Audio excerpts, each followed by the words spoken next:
28వ వచనం, 28. నేను వాటికి నిత్య జీవం నిచ్చుచున్నాను గనుక ఆ, అవి ఎన్నటికి నశింపవు. ఉమ్, ఎవడును వాటిని నా చేతిలో నుండి అపహరించడు. కదా. వాటిని ఆ, వాటిని నాకిచ్చిన నా తండ్రి ఉమ్, అందరికంటే గొప్పవాడు గనుక ఉమ్, నా తండ్రి చేతిలో నుండి ఎవడును వాటిని అపహరించలేడు. ఎవడును నా చేతి నుంచి అపహరించరు, నా తండ్రి చేతి నుంచి కూడా అపహరించరు కదా. అంటే ఈ వాక్యం ఏం చెప్తుందంటే మనము దేవునిలో భద్రతగా ఉన్నాం. మనల్ని దేవుడు భద్రపరుచుతూ ఉన్నాడు, మనల్ని కాపాడుతూ ఉన్నాడు. ఆయన చేతి నుంచి మనల్ని ఎవరు కూడా తీయలేరు. ఈ మాట కూడా నాకు చాలా సంతోషంగా ఉంటుంది.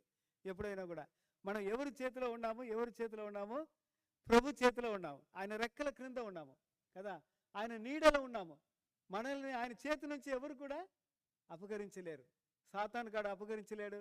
ఏ కష్టాలు ఏ బాధలు ఉన్నా కూడా మనల్ని దేవుని